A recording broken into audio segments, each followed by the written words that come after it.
Attacking the data link layer. अभी हम specifically ये देख रहे हैं कि डाटा लिंक लेयर को हम किस तरह से अटैक कर सकते हैं। डाटा लिंक लेयर की के जो पॉसिबल अटैक्स है वो है स्निफिंग।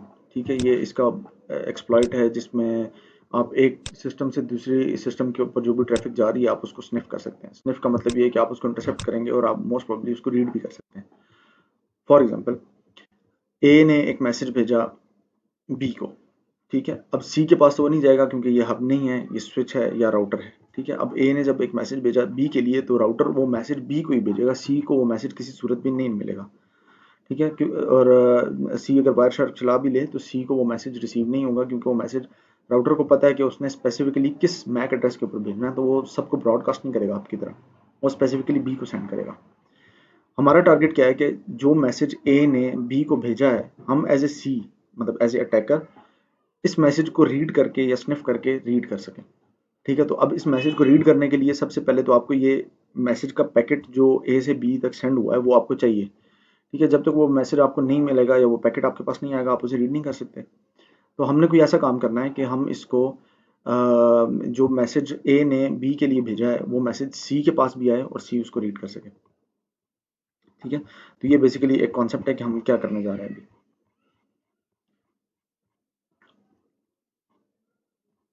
अच्छा, स्निफिंग की दो टाइप्स होती हैं, एक होती है पैसिव स्निफिंग, एक होती है एक्टिव स्निफिंग। एक्टिव स्निफिंग आप अगर याद रख लें तो आपको पैसिव इजीली याद हो जाएगी।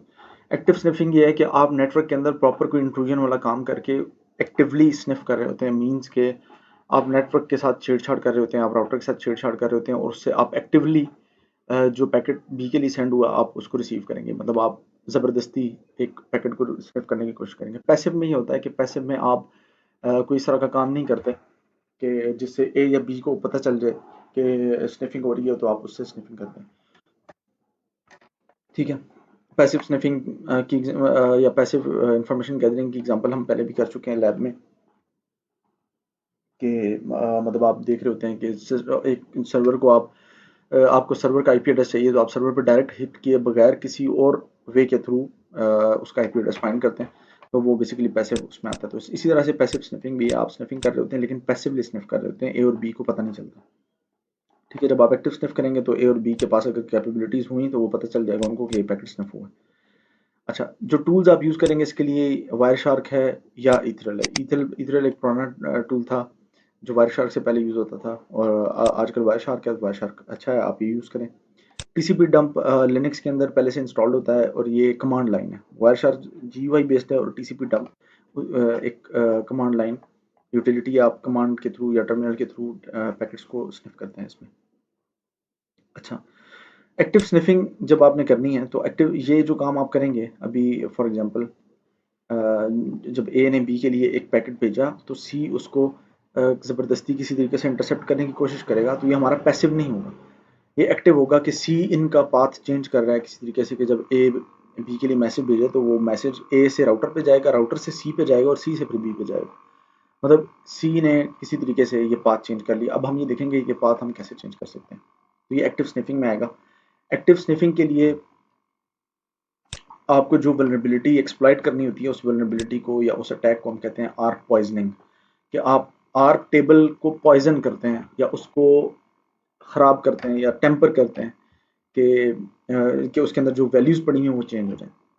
अब इसको इस तरह से समझें, ये डायग्राम है, इससे हम समझते हैं कि for example before arc table manipulation, जब आर्क टेबल मैनिपुलेट नहीं हुआ, बिफोर आर्क पॉइजनिंग जो नॉर्मल फ्लो है वो इस तरह है कि होस्ट ए ने होस्ट बी के लिए एक मैसेज सेंड किया राउटर के थ्रू या स्विच के थ्रू, तो वो मैसेज इसी तरह से ट्रांसमिट होगा जिस तरह होना चाहिए। लेकिन जब आप स्निफ करना चाहते हैं तो आप आर्क टेबल को मैनिपुलेट करते हैं, आप आर्क पॉइजनिंग करते हैं। तो अब क्या होगा कि जब ए ने जो मैसेज बी के लिए भेजा तो वो राउटर के थ्रू सी पे भी आ रहा होगा और बी ने जो मैसेज ए के लिए भेजा वो राउटर के थ्रू सी पे भी आ रहा होगा। अब सी की मर्जी आगे ए को फॉरवर्ड करे या ना करे। ठीक है, अब ये आर्क आर्क स्निफिंग या आर्क पॉइजनिंग होती कैसे है, आप इसका कॉन्सेप्ट समझ लें। अभी हमने ऊपर देखा कि मैक टेबल मेंटेन कैसे होता है। सारी वल्नरेबिलिटी यहाँ पे एग्जिस्ट करती है कि जो आर्क की वर्किंग है, आर्क रिक्वेस्ट और रिप्लाई की, इसके थ्रू आप आर्क टेबल को पॉइजन करते हैं। ये हमने देखा कि router keeps broadcasting arc request. ठीक है, राउटर आर्क रिक्वेस्ट को ब्रॉडकास्ट करता रहता है कि हु हैज़ 192.168.10.6, तो राउटर जब ब्रॉडकास्ट करता है तो ये मैसेज सबके पास आता है, ठीक है। अब इसके अगेंस्ट जो भी होस्ट है वो आप रिप्लाई सेंड करता है राउटर को कि भाई मेरा ये मैक एड्रेस है, ठीक है। फॉर एग्जांपल 192.168.10.6 के ऊपर जब ये मैसेज आएगा हु हैज़ 192.168.10.6, तो सी अपना मैक एड्रेस सेंड करेगा इस रिक्वेस्ट के रिस्पॉन्स में, तो उसके हम आर रिप्लाई कहते हैं। अब अगर मैं आर टेबल देखता हूँ अपना, जो कि ये मेरा आर टेबल है, मुझे पता है कि ये राउटर का मैक एड्रेस है, क्योंकि 192.168.10.1 मोस्टली गेटवे होता है। तो अभी इस केस में भी मेरे राउटर का जो आईपी एड्रेस है वो ये है 10.1, मेरा जो आईपी एड्रेस है वो है 10.9, ठीक है। इसी तरह जो बाकी सिस्टम्स मेरे इस नेटवर्क के साथ कनेक्टेड हैं उनका आईपी एड्रेस होगा 10.7, 10.8, 10.6, 10.54 सो ऑन। तो जो 1 है, जो .1 है, ये राउटर का आईपी एड्रेस है या गेटवे का आईपी एड्रेस है, और ये उसका मैक एड्रेस मेरे पास ऑलरेडी है, ठीक है। अब मैं एक आर रिप्लाई भेजता हूँ राउटर के ऊपर, मैं एक आर रिप्लाई भेजता हूँ और मैं राउटर को कहता हूँ कि भाई जो सी है या ए है, फॉर एग्जांपल मैं सी हूँ, या हाँ आप सी से ही कंसिडर करें। फॉर एग्जांपल ए ने मैसेज बी को भेजा, आपने जब वो मैसेज डिलीट करना है, आप सी हैं, तो आप राउटर के ऊपर बेसिकली जो आर टेबल है उसको मैनिपुलेट कर रहे होंगे और आप राउटर को बता रहे होंगे कि भाई सी का जो मैक एड्रेस है ना वो ये है, जो एक्चुअल में जो बी का मैक एड्रेस है वो ये है जो एक्चुअल में सी का मैक एड्रेस है, ठीक है। इसको आप इस तरह से समझ लें, मैं डायग्राम से आपको समझाता हूँ,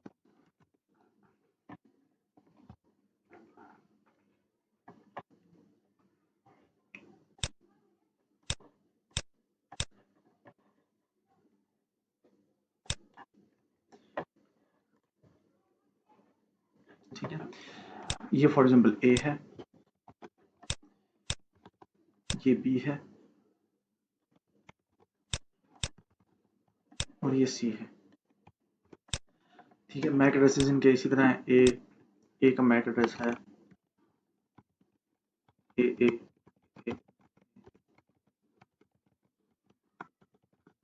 ठीक है। इसी तरह से बी का भी मैक एड्रेस है और इसी तरह सी का मैक एड्रेस है। बीच में एक राउटर है आपके पास, ठीक है, जिसका Mac address for example E ई ई है, ठीक है। अच्छा, अब सी ने जो सी का मैक एड्रेस है वो है,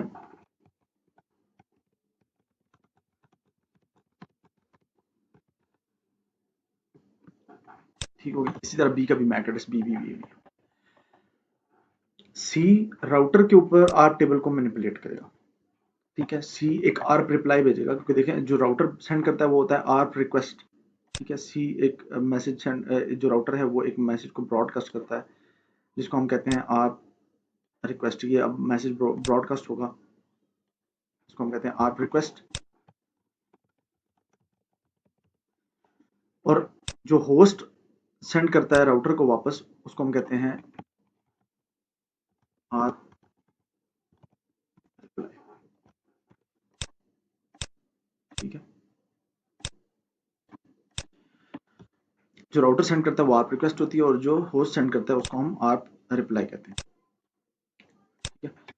अच्छा, अब आप ये देखें कि आप रिक्वेस्ट अगर आपको नहीं आई, मतलब एक तो आपको राउटर तो ऑटोमेटिकली आप रिक्वेस्ट भेज रहा है, लेकिन राउटर का काम क्या है कि उसके पास जो भी आर्प रिप्लाईज आएंगे वो उनको अपने पास नोट करता रहेगा और उसके थ्रू अपना मैक टेबल को मेंटेन या अपडेट करता रहेगा, क्योंकि आईपी एड्रेस जो राउटर ने असाइन किया है किसी भी डिवाइस को वो सेम नहीं होता। वो डिवाइस नेक्स्ट टाइम कनेक्ट होगी तो ऑब्वियसली उसको कोई और आईपी एड्रेस मिलेगा, तो राउटर हर दफ़ा अपना मैक टेबल या जो आर्प टेबल होता है उसको अपडेट कर रहा होता है। तो आप डिस्कनेक्ट ना करें, आप सिंपल जो आपको मैक एड्रेस, जो आपको आईपी एड्रेस राउटर ने सेंड किया वो आप रहने दें। आप सिंपल एक आर्प रिप्लाई का रिक्वेस्ट, आर्प रिप्लाई का पैकेट अपने सिस्टम से भेजें। तो आर्प रिप्लाई का जब पैकेट जाएगा तो वो ऑटोमेटिकली जब पहुंचेगा राउटर के पास, तो राउटर उसको एक वैलिड आर्प रिप्लाई कंसिडर करेगा। अब उस आर्प रिप्लाई में आपने क्या करना है, आपने बताना है कि जब राउटर आपसे पूछेगा ना हु हैज़, फॉर एग्जांपल इसका आईपी एड्रेस है 192.168.10. फॉर एग्जांपल सी का आईपी एड्रेस है 192.168.10.3 और इसका है 10.2,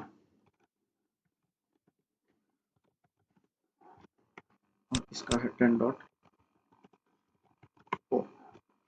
ठीक है, राउटर के पास ऑलरेडी एक टेबल है जिसके अंदर 10.2 का ये मैक एड्रेस लिखा हुआ है, 10.4 का ये बी मैक एड्रेस लिखा हुआ है और 10.3 का कुछ मैक एड्रेस लिखा हुआ है।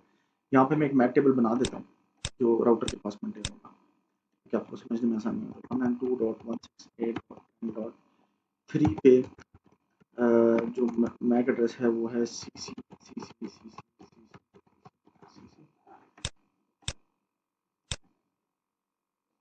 फिर इसी तरह 192.168.10.2 पे मैक एड्रेस है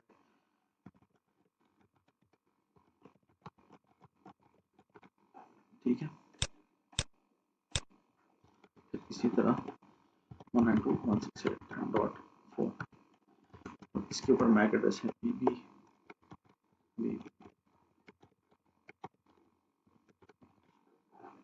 ये राउटर के पास ऑलरेडी एक मैक टेबल मेंटेन है आर्क टेबल जिसके अंदर वैलिड एंट्रीज हैं, मतलब सी के आईपी एड्रेस के अगेंस्ट सी का मैक एड्रेस है, बी के आईपी एड्रेस के अगेंस्ट बी का और सी का ए के आईपी एड्रेस के अगेंस्ट ए का Mac address.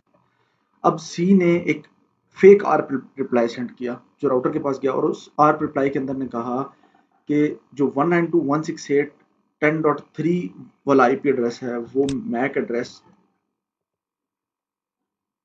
192.168.10.3 is associated with MAC address BB BB BB। अब ये एक एंट्री है जो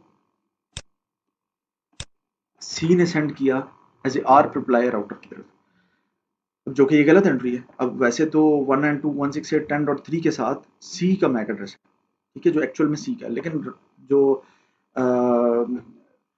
राउटर है अगर सी जो है वो एक आर रिप्लाई भेजता है जिसके अंदर इस तरह गलत एंट्री होती है, जब ये आर रिप्लाई राउटर के पास पहुंचेगा तो राउटर इसको अपडेट कर देगा, ठीक है। लेकिन अब सी ने करना है, सी करना क्या चाह रहा है, जो ए ने मैसेज बी को सेंड किया है, सी चाहता है कि वो मैसेज राउटर के पास से आके बी की तरफ ना जाए, वो सी की तरफ आ जाए, हालांकि वो मैसेज बी के लिए। तो सी क्या करेगा, सी जो बी के आईपी एड्रेस, बी का जो